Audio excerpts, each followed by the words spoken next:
Welcome to the Girls Marketing Podcast, your one-stop shop for all things marketing and the perfect backing track to your workday.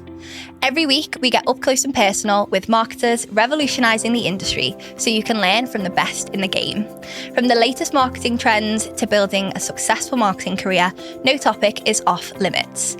At Girls in Marketing, we champion progress, inspire change, and encourage women to take the marketing world by storm. Check out our website and membership to learn more and get involved, as we'd love to welcome you to our inner circle. Right, let's dive into another episode together. Welcome back to the Girls in Marketing Podcast, the perfect backing track to your workday. Today, we have a marketing genius on the podcast who has worked on the branding for your favourite shows such as Love Island and Queer Eye. She has created some of the most innovative and successful branding campaigns on television. Her expertise in crafting brand stories and her passion for connecting with audiences has set her apart as a true leader in the field. If you enjoy this episode, please leave a review and rate our show. It really does help us out. Get ready to be inspired as we dive into the world of branding with the incredible Lauren Watson. Welcome to the podcast, Lauren. It's so nice to have you here. Thank you. I would absolutely love to kind of just go into like your career and talk about, because you've been branding for 13 years now. Tell me a little bit about kind of how you got to where you are, a bit about like your career in branding so far. Yeah. I mean, I think my career largely has been a bit of a squiggly one. I've never typically followed the traditional route within marketing or within my career. You know, most people do typically well in an educational system. I completely flunked it. I think, you know, I left at 16 with 2 GCSEs to my name. I personally have dyscalculia, which is a bit like dyslexia for numbers. So me kind of learning within that environment didn't necessarily work when I was kind of put into a classroom. But outside of a classroom, if I was given a business plan or an art project, that's when I, you know, really enjoy things. So yeah, I left school and I was fortunate enough to get onto the Peter Jones Enterprise Academy, which is that bloke from Dragon's Den, and went off to make lots of businesses for the equivalent of a BTEC. And then I got onto a graduate scheme at Orange, I think at the time, and then was fortunate enough to then go into lots of different marketing pockets and learn different things in 6-month segments. And that's when I came across brand and marketing and absolutely fell in love with it. Do you think, so your career obviously is being squiggly, yeah, and that's how you described it. I love that because I think there's so many people in our like community where their career hasn't been like super easy. What was the situation when you kind of left school? Did you think, I'm not really sure what I want to do, or like what was the situation? Yeah, no, it's an interesting question. I think I never had a clear idea of what I wanted to do.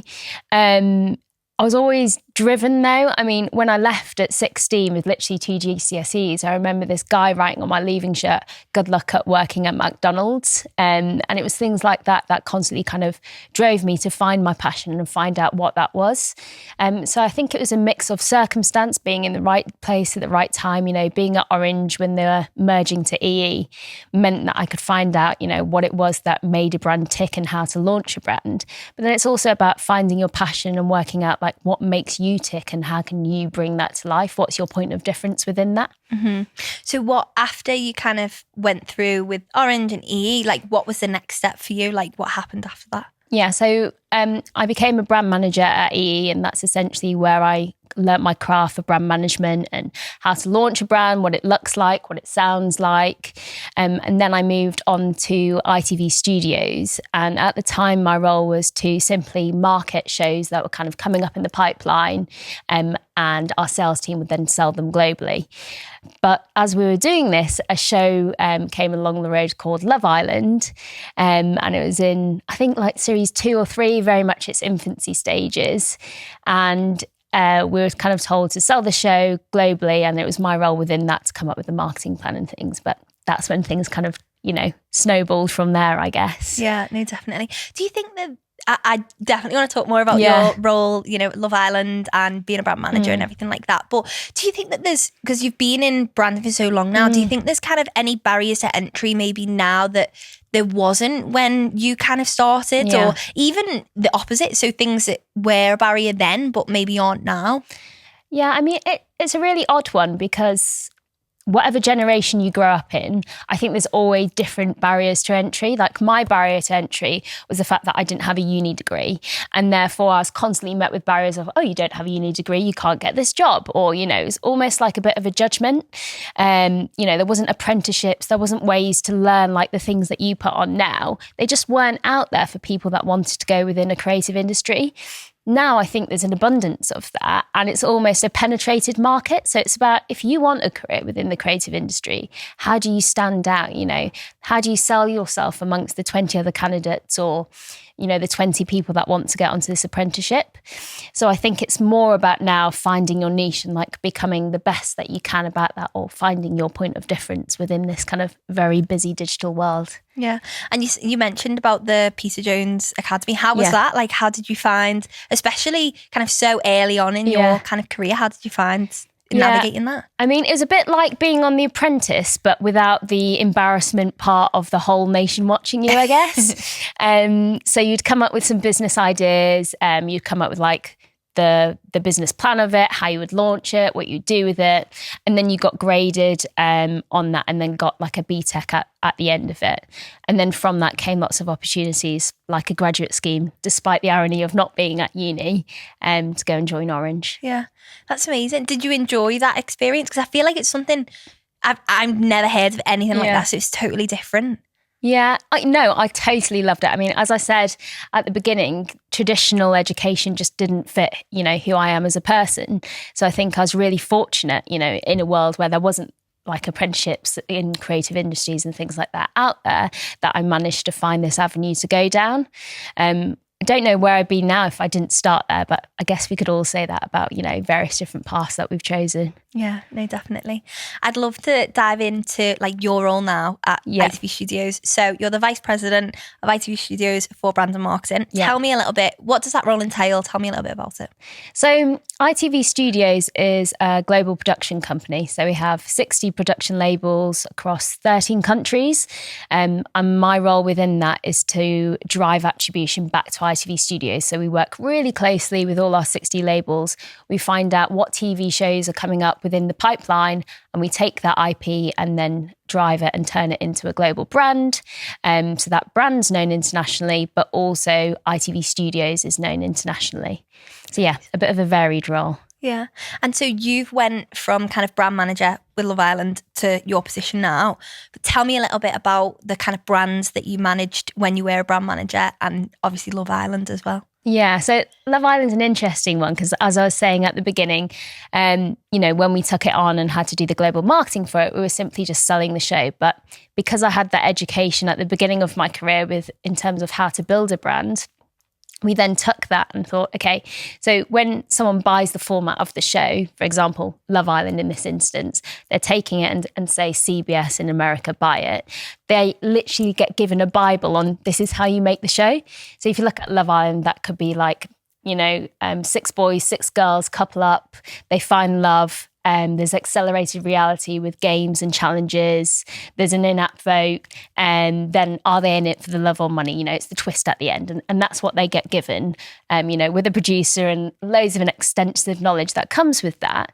But there wasn't the equivalent for that within the brand and marketing world. So what we found was, you know, we sold this show and isn't it great? But then they'd go off and make it and there was no visual consistency there, that there wasn't a brand. And actually, if you removed the Love Island logo at that stage, what's to say that wasn't an X on the Beach or, you know, a various different reality TV show? There was no point of difference.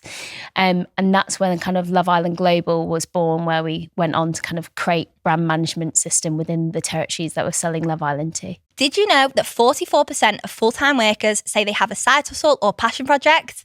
Have you got that burning idea to start a passion project but no idea where to start? Don't worry, you're not alone. Hostinger is a sponsor of our podcast, and Hostinger's new AI website builder tool lets you start a website super easily with 0 coding skills required. Just write 3 sentences to sum up what you're looking for, and Hostinger does the rest. Start your passion project with Hostinger by heading to hostinger.com/girlsinmarketing and use our exclusive code girlsinmarketing for 10% off your plan. You never know where your passion project might take you. I think branding is so interesting because when we think of, because I always talk about like certain colours, and it's like when you think of a certain colour, you think of a brand. Yeah. And I think it's so interesting with Love Island and kind of making it what it is today, because as you say, if you'd have took the logo off, you know, a good few years ago, you might not have recognised it kind of globally, but it's not all about the colours, obviously. Yeah. And I'm not saying branding is just about colours at all, but colours is like a key thing, especially. And I know with Love Island now, colours is definitely like a key thing. And that's something that, you know, as a kind of consumer, I've seen like it's the bright colours and all of that sort of thing. It's so interesting because branding really is, it's quite psychological. And I love that because I have a background in psychology. So I absolutely love the psychology that comes with branding. So yeah, that's super interesting. So what were some of the kind of key strategies that you used with, let's say, for example, like Love Island and creating that brand for it? Well, we were really lucky to start off, I should say, because we had, you know, a UK production and marketing powerhouse, behind us. So we already took what worked with them. Like we knew what the audience liked, what they didn't like, what they interacted with on digital and what they didn't interact with in digital. And we almost kind of made a bit of a magic potion and like built the brand from that. So, you know, you were referencing the logo there. I think beyond that, it was things like its tone of voice. So within the digital world, we didn't want to just be someone that like retweets something. We wanted to continue this water cooler moment. And we felt that was the magic of Love Island. So it's like, once you stop watching it at 9 p.m. at night, we want to be your mate in the WhatsApp group that kind of continues that on. So like, say, for example, one of the Love Islanders was doing something that we really loved and championed. We'd like, say it loud and say it for your friends in the back. And that's what we'd put out, or we'd make like a meme, or, you know, we'd put the in-app votes in on what you thought of various different elements of the show. So we always ensured that marketing strategy carried on from the moment it kind of stopped on air.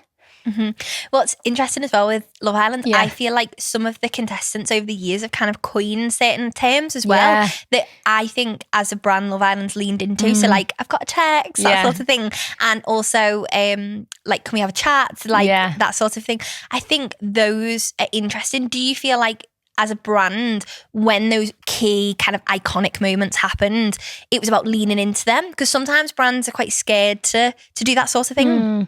Yeah, I think for me, when my role was to kind of take that bit of IP and then turn it into a global brand, it was about working out what was a cultural moment within that season. So what was kind of going to live and die as a funny moment within, you know, those two contestants. And you couldn't necessarily replicate that in America or Australia. And what was a fundamental part of the show and its IP. So like that, I've got a text, or the intro music, or the fact that it was like, it was never vulgar, but it was always cheeky. Like it was never too sexy, but it was like charming. So it was about setting the tone of voice and kind of the key elements that came off within that, and then applying that to the different various versions. Yeah. So obviously we've got to think about like target audience, and that's something that you say you 100% did, like looked at target audience. How is this target audience? What do they like? What do they want from us? But what was kind of the process behind that? Because I think so many people, we talk in marketing about identifying your target audience and all of that. How did you kind of go about that? Like, what was the main thing that you focused on when it comes to like target audience? Yeah, so I think we knew that our target audience was 16 to 34, but we were also really aware that, you know, like 54 plus watched it, like my mum watched it, my nan watched it, like everyone became obsessed with this moment. But in terms of our strategy, in terms of how we continued that conversation, I think we made it a bit of a digital first brand in the sense that, you know, we created the memes, we created the tweets, the conversations, the competitions, and also the partnerships as well. Like it became a thing. I think at the time, most of my friends just wanted to be my friends because they wanted a Love Island water bottle. So it was about kind of making those moments where you're making something where people want to talk about it more, or they want to engage with it more. And that Love Island water bottle, by the way, was no better to me buying one with something personalised on it, or like your Girls in Marketing water bottle, but it was about what we created behind it and that movement. How do you feel like that was not necessarily an easy process, but do you feel like it was an easy process to understand what that target audience wanted or not? Because I think sometimes people find it difficult because it's like, okay, we know our audience is 16 to 34, but what do they actually want? Like, how do you get in the mind of that person, that consumer? Yeah, I think it's about testing and failing. You know, as I said, we had the UK market that we could almost use as that. So we had all the data coming in that told us what worked. Like, we knew short form videos works better on TikTok, and more glossy photos work better on Instagram. Like, we knew that memes were more shareable. So we had all of this data, marketing and promo strategies. We knew what the audience were engaging with, when they were typically getting excited about Love Island coming out. So we were quite easily be able to replicate that in the sense of giving a market the fundamentals of what they would need to launch the show. But it is very much down to that country and, how they react with it. So, for example, in Germany, their biggest marketing tool is WhatsApp. That obviously isn't within the UK, but 16 to 34s use that. So it's about taking those techniques and that brand and, how that brand is made up. And then, how do you then apply it to that format of WhatsApp, for example? Yeah, that was interesting because I was going to say, how does it kind of differ? Like, how have the other countries taken that? So you've built the kind of Love Island, the brand, everything it is. And then how does that differ from country to country? And also, like, how would you say kind of they've taken their own spin on things? Yeah, it's a real fine balance. Some people used to call me the brand police. I don't think I was ever the funnest person in the room. Yeah, everyone has really great ideas about what they want to do with this show, and they're excited it's coming to the country. But for me, it was more about making sure that we stay true to what our brand promise was, and we're delivering, on that. And if I go back to the beginning of, here's your production Bible on how to make the show, well, the same kind of applies for the brand and marketing. I think you can have nuances. Obviously, if it needs to be in a local language, I think Love Island should probably say it within the local language, but the heart, the sound, the colours and how you come across still fundamentally needs to be the same. Otherwise, it could just be another show. It doesn't have that charm of what Love Island was and is today. Yeah. Do you think that having that kind of production Bible really changed the game for like the Love Island brand? Do you think that it probably wouldn't be where it is if it didn't have that? Because I almost kind of think branding really is essential for any kind of strategy. Do you think it kind of changed the game for the production and for the show? Definitely. I have, no doubts in my mind that production-wise, it would have been a success, and they may have replicated the logo here and there. But what we found is because there was so much consistency globally within the brand, ITV wanted Australia and America on their channel because it felt like the same show, but just a different version. And you same with Australia wanting the UK version and vice versa. And then things like the water bottles, the books, the apps, the games, because it felt like one cohesive brand. It felt like it could travel. As if we didn't have that similar tone of voice or look and feel, it could have almost been anything, it could be multiple different shows. Yeah. And I think that's what's so important in general about having a brand. Yeah. So many people, so many businesses go so long without one, and I always think it's crazy. Yeah. I think it's really interesting. I often think like your decision-making process is probably largely driven by brands, whether you realise it or not. So, for example, like when I got off the station here, I wanted a coffee and I couldn't choose what coffee I wanted. And I saw a Starbucks and I saw a Costa. And I chose Costa over Starbucks. Well, why? Because they're probably largely the same price for a skinny latte.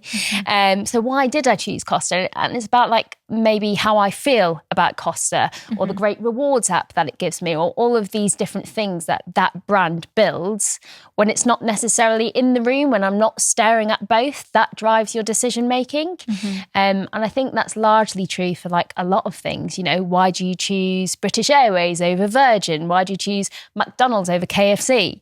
All of those things are largely driven by brand rather than, its price point, because that's largely the same. It's so true. Yeah, I definitely agree. It's so true. I did a talk last year, it was now, and it was all about like brand perception and like brand awareness. And I think what's interesting as well is that as much as it does come down to the branding, I also think it's down to like the experience as well. I know this isn't necessarily related to like kind of what you've done with Love Island, but it's so relatable to what you just said around like, for example, a place that you go to eat.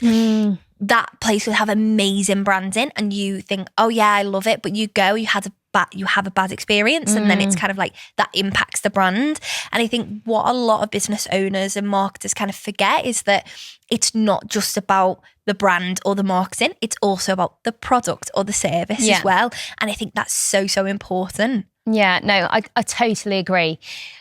Marketing can do a job in terms of, you know, you might get served a TikTok ad and it might say £1 off a blusher brush, let's say, and then you buy that blusher brush. But if that blusher brush comes 2 days late, it comes in rubbish packaging, it doesn't feel great, it doesn't have that kind of whole experience around it, you're never going to buy it again. So marketing has a huge purpose in this kind of creative funnel, but it's very much short term, whereas brand marketing kind of drives that longer term funnel and that brand promise.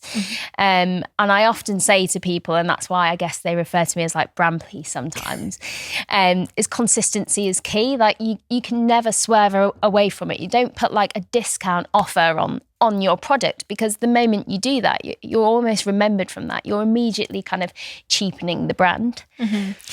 You know what? That actually happened to my partner a few weeks ago. Okay. He ordered off a jewellery brand, and when it came, it was in like plastic packaging. So it was quite an expensive piece of like jewellery. It wasn't cheap. It wasn't too expensive. It was kind of like mid-range, and it came and it had the what was a nice packet, but it was inside the plastic packet. And I was just like, and you know what? It came and it was so disappointing because it was kind of like, what is this? Like, we paid so much, you know, however much, and this is turned up and it's not great. And that's the experience.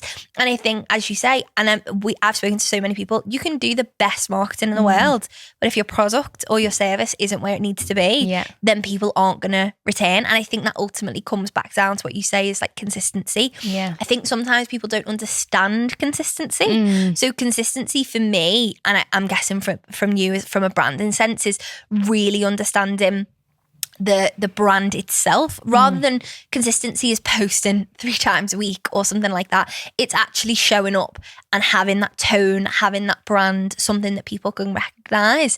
I think people forget that. Yeah, I totally agree. I mean, for me, brands are a bit like people, you know, they have an identity. So it's like what you've chosen to dress in today. They have a tone of voice. So like, how do you come across? How do you project yourself?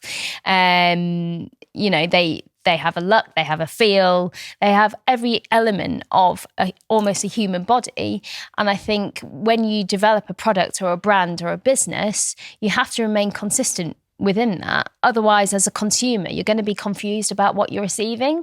And that's, I guess, why consistency is key to me. It's like if we do an ad and it might be like the most amazing headline in the world, if it's not on brand to like how we usually come across, despite how amazing that idea is or that headline is, we're not going to kind of put it out there because it doesn't align to who we are. Yeah.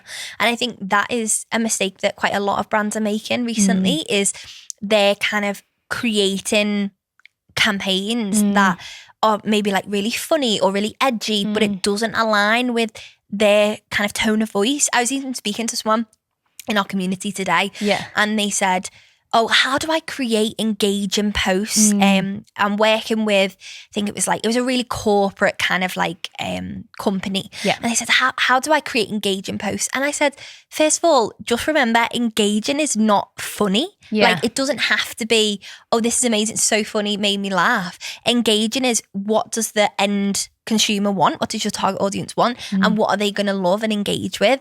And I think we can get caught up, especially on LinkedIn and all, you know, social media platforms, on, oh, aren't these campaigns amazing? But if it doesn't fit with your brand tone of voice, sometimes it can feel so like not right. And I've seen so many brands do that. You know, they've created a campaign and I think, I wouldn't have even thought it was that certain brand if it didn't have, you know, the logo on or something like that.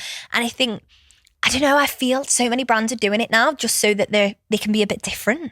No, I agree. I think there's a time and a place for funny, and there's a time and a place for how you want to come across as well. Like, if I'm a first-time home buyer and I want to buy a house, so I go and get a mortgage, if I see a giant ad that says, buy one mortgage, get one for free now, like 20% APR. Like, obviously, I'm never going to go there and I'm never going to get my mortgage or buy a house or have that experience, because that is not necessarily what you relate. I mean, I feel like you can disrupt markets and you can speak differently. Monzo being a great example of that, you know, within the banking industry.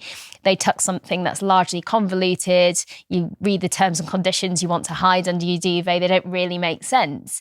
And they just made it simple in its tone of voice. But that was never you know, criticizing other people or cheapening what service they were giving to the consumer. They just thought about it in a different way. Mm-hmm. And that's it, isn't it? It's, you know, we don't necessarily need to be funny, or we don't need to be edgy, but we can be ourselves and kind of create that tone of voice. And I love that. And I think, you know, the likes of Monzo are kind of disrupting those industries. But I think sometimes brands think we have to be exactly like Monzo or all of these kind of like edgy or funny or different brands. But sometimes it's not about that. It's just about staying true, as you said earlier, staying true to the brand and making sure you deliver on kind of brand promise. Yeah, exactly. Just because a competitor brand posts 20 posts a day and is on TikTok and whatever digital platform, it doesn't necessarily mean that you need to be or your brand needs to be. It's almost better to just get one platform and get it really right, and then, you know, bring in your base of customers within that and your fans and your audience and grow, you know, naturally that way. Because now we seem to be in a world where we're fighting for airspace. Like, if I want to buy something, if I Google it on my phone, like, I'm screwed for 24 hours. It's on my Facebook, it's on my Instagram, it's everywhere. And actually, I'm probably more likely to choose whatever it is I'm purchasing based on my experience with it. Rather than like how an ad shows up, or, you know, if it's just overt or too funny or like in my face. If anything, it might just irritate me a bit more. So in a world where we're busy, I think it's probably more important as a brand to be genuine to who you are. Yeah, no, I agree with that. And I just think sometimes brands need to take a step back and think, actually, what do we want to get out of this, rather than just being kind of known for being funny or edgy. So, but I would love to understand if there's any kind of like key differences that you think in kind of like the branding industry that have changed since you started out. Because obviously you've been in the industry for quite a long time. How have you kind of seen that change happen? Yeah, gosh, so much has changed. I think I feel older by the day when people come up to me with like various different marketing ideas.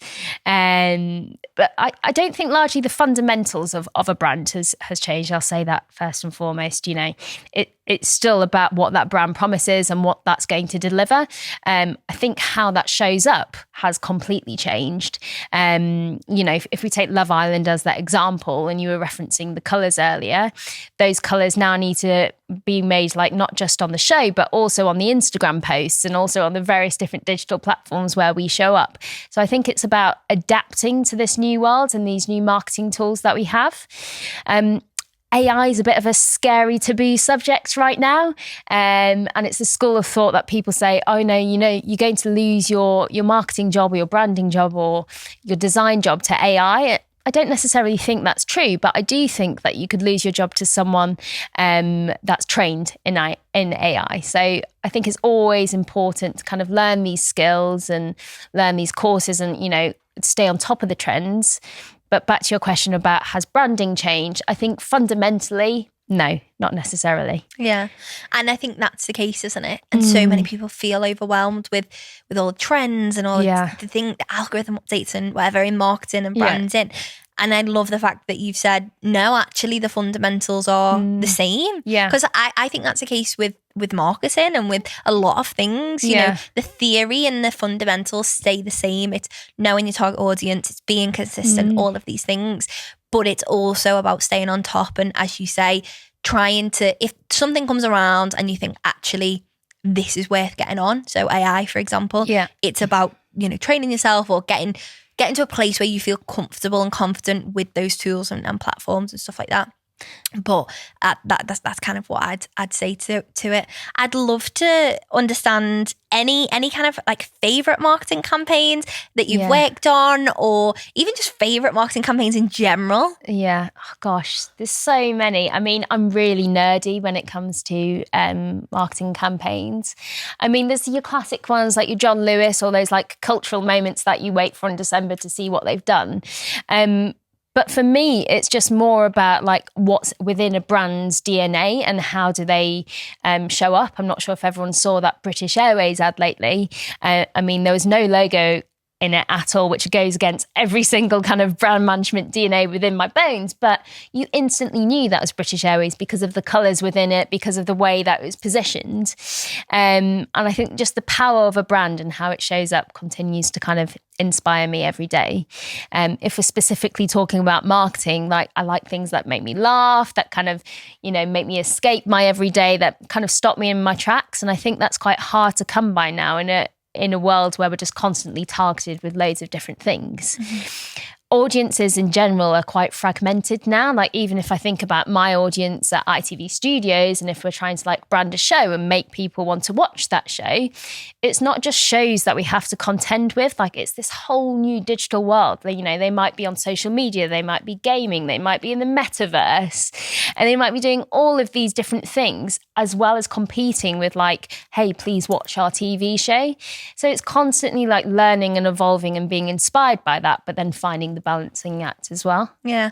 And I also think as well, younger people are tending not to watch as much TV now. So it's so interesting, like leaning into what's happening. So you were saying like the metaverse and all of that sort of thing. It's like, how do we get the attention of especially younger people? And how do we get them to watch our shows or whatever? Because it's something that I think the brand, it comes back down to the brands and that like consistency as well. Totally. I mean, for example, if we take a TV show like at ITV Studios recently, the team have released this new thing where you can actually audition for the voice within the metaverse. Mm-hmm. So that's a kind of classic example about leaning into this new trend and then trying to pull it into your brand or to your TV show or whatever it may be when it feels right and natural. Mm-hmm. So we're always trying and always kind of looking for new ways on how we can do that in an ever-changing world. I mean, if you ask me in 10 years' time where the marketing industry will be or what the trends will be, I couldn't tell you. But do I still think we'll have a logo? Do I still think we'll have a tone of voice and identity and a promise? Absolutely, yeah. If we don't, then how would we choose as consumers what to pick, I guess. Yeah. So you also worked at Universal Music Group. Yes. Tell me a little bit about that. Like, what was your favourite campaign? Like, what did you actually do? Like, I'd love to learn about that. Yeah, I joined at a really interesting time. I think we were just going into COVID and the world was going on lockdown, and I was like there with my laptop in my lounge trying to, come across as semi-professional whilst we're all wearing masks and trying to buy toilet roll in a supermarket.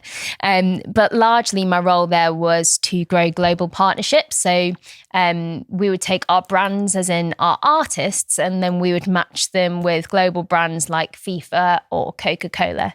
So an example of that was FIFA wanted to kind of grow cultural relevance within a younger demographic. And so they harnessed on music, and we created a sub-brand called FIFA Sound. And as part of that sub-brand, we then released a podcast series which talked about football and also with famous footballers, like what music inspired them and what gave them that motivation to like get on the pitch, or like, I'm not sure if you listen to music like if you're going to the gym or whatever it may be, but it inspires your everyday. So we did that podcast. I mean, in a way, COVID was good in the sense that we revolutionized podcasts. Well, not we, but a lot of people did, that you could access people that you couldn't necessarily access like by coming here today. You could literally just Zoom them, and then we're on a call with French Montana and Liam Payne and whoever else it may be. So that was really exciting, but it was also very challenging because we're kind of in this unknown world trying to put out something positive in what was largely a bit of a confusing world at the time. But no, it's super interesting. Got to work with like a lot of famous faces, and it turns out they're just really, really normal people after all. Yeah. Would you say the FIFA campaign was like the favourite, or was there any other campaigns? I mean, I've worked on quite a lot of campaigns over the last few years. I've enjoyed them all. I quite liked the one that we did with Katy Perry, and we came out with a limited edition can, and then she did a remix of a song with Tiesto. That was good fun. the thing with the music industry is it's so like fast paced and so moving. Like you were literally learning something new every day. One minute I was on a podcast, the next minute I was on, you know, a Coca-Cola can. You just didn't know, you know, which way you were kind of going, and you were often kind of pitching these brand ideas to other brands. So yeah, it was a super interesting time, and I think I definitely kind of took those learnings on and then applied them back to ITV Studios. Yeah, amazing. I'd love to kind of touch on like kind of personal life stuff, because I know as well that's something like quite close to your heart as well. Because I think it's all well and good talking about marketing and branding, but it's also about real life as well, and kind of growing your career as a person as well. And that's something that we've talked a lot about with Girls Marketing recently as well. So you recently become a mom. I did. Tell me a little bit about kind of that and navigating your career with becoming a new mom and like learnings and all of that good stuff. Yeah, I mean, being a mum is the wildest marketing or campaign journey I've ever launched in my life. You know, she's 14 months old now, and I think I've learned more in that 14 months than I have in my 13 plus years career so far. It's super challenging. I won't lie to you. You know, you kind of have this year off to become a mum, and your career just stops all of a sudden, and you're not working anymore, but you are changing nappies and singing Twinkle, Twinkle, Little Star, you know, every day. And then all of a sudden you come back and you have to juggle both. And I think it can be a challenge for a lot of women out there. And I think I did a post about it on LinkedIn that got fairly large amount of traction, because I had these new headshots done for returning to work, and I felt like a complete fraud, because there I was all dressed up with my hair straightened and actually washed, you know, in comparison to like literally the day before being covered in puke and being screamed at. And I often think like that transparency and that level of normality should be shared more. Like it's okay if you're good in one industry and good at work and then also good at being a mum, and they're okay if they're two different things. I think you can learn largely from both. Like I also did a post when I was in maternity, largely because I was going a bit insane from Twinkle, Twinkle, Little Star. I just wanted to remind myself that I still knew what was going on about brand and marketing. But like the three things that were consistent between raising a child and brand and marketing. I mean, the first one was consistency is key. Like if you don't get that nap time right, you know, you're screwed. It's a bit like if you don't get your tone of voice right or your logo right, you're also screwed. So yeah, it's been a fun journey. I think I'm constantly learning. My husband took a picture of me the other day, and I was like trying to do a deal with Variety magazine whilst my child was screaming and she was off because of childcare. But I think it's a challenge for everyone, and it seems to be something that women within the industry are talking about more and more. And I think it's needed, isn't it? Because I'm not saying that everyone wants children, because not everyone does, but I think it's a big part at some people's lives, in some people's lives, it's a big part of your life. And I think that as much as you say, you know, you kind of have a child and you take that time out, it's also about when you come back, especially if you are quite career driven. Yeah, it's kind of jumping back in and feeling, you know, you can, because it's a big deal, as you say. You know, becoming a parent it's a full-time job, and then you're basically doing two full-time jobs. Yeah, totally. And it's really weird, like, you know, you go from like changing nappies and singing Twinkle, Twinkle, Little Star to signing off an ad campaign or coming with a brand. And it's like, what, people want my opinion on something that isn't watching Peppa Pig? Like, you know, it's really, really strange. But if anything, you know, going back to the beginning of what drove my original career, that was when that guy wrote on, you know, my leaving shirt, good luck working at McDonald's. I think now what drives me is wanting to inspire my daughter. You know, when we're in a largely male-dominated industry, sometimes you can feel like a bit lost. And I want my daughter to feel like, you know, she has sources of inspiration from amazing women that are around her as well, and like the amazing circle of friends and people that I work with that are men and also women. And, you know, if she doesn't do well at school, I hope she does, but, you know, if perhaps the education system isn't for her, I want her to have sources of inspiration like the Girls in Marketing podcast and courses that she can lean on. And I think that's the difference in today's society, is that now, you know, you have your phone, and if you want to do something and you really set your mind to it, there's courses there. You can literally reach out to someone, or you can make your own brand on TikTok. And that wasn't there before. So I think it's a really exciting time for people like my daughter, and also people just starting their careers. Yeah. And the world is such a smaller place than it seems. Yeah. And I think the likes of LinkedIn and stuff like that, you know, the world is a lot smaller than it's ever been. I know it's huge, but it's also tiny, because you think, you know, when people say, oh, I reached out to this person, it's like, you would never have been able to do that, you know, kind of like 15, 20 years ago.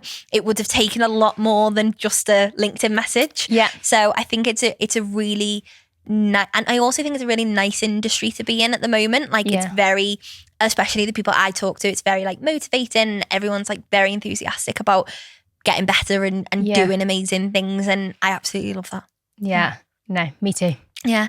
Whilst we finish, I would love to ask if there's any kind of piece of advice that either you've had in your career or you'd give to someone like in their career if they're just getting started, or even if they're just kind of in that marketing role at the moment. Any advice? Gosh, piece of advice.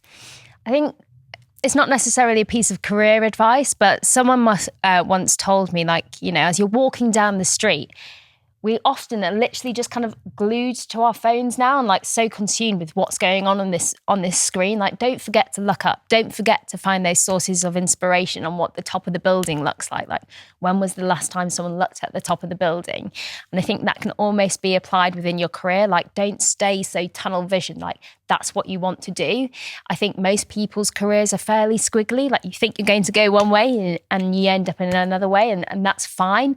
And if you didn't look up, maybe that wouldn't have been the case. I think that's the first thing. I think the second thing is, my personal piece of advice would be, you know, don't be ever scared. Like, don't be scared to fail. I have failed so many times, and I have put out so many bad campaigns and made so many mistakes in my 13 plus years. And that's okay. I think for every kind of 20 ideas I put out there, 10 got rejected, but out of that 10, maybe like one of them then turned on to be a really good campaign. And that wouldn't have happened if I wasn't scared to fail and make these mistakes. So yeah, make mistakes. I love that. Thank you so much for coming on today, Thank Lauren. you. It's been a pleasure having you. Thank you. Thanks for tuning in to another episode of the Girls in Marketing podcast. It was a good one, wasn't it? If you enjoyed the episode, please leave a review and rating of the podcast and share it with someone who may find it useful. Your support really does go a long way. We'll be back next week with a brand new episode, but in the meantime, keep up to date with Girls in Marketing over on social media and our website. We'll pop some helpful links in the description.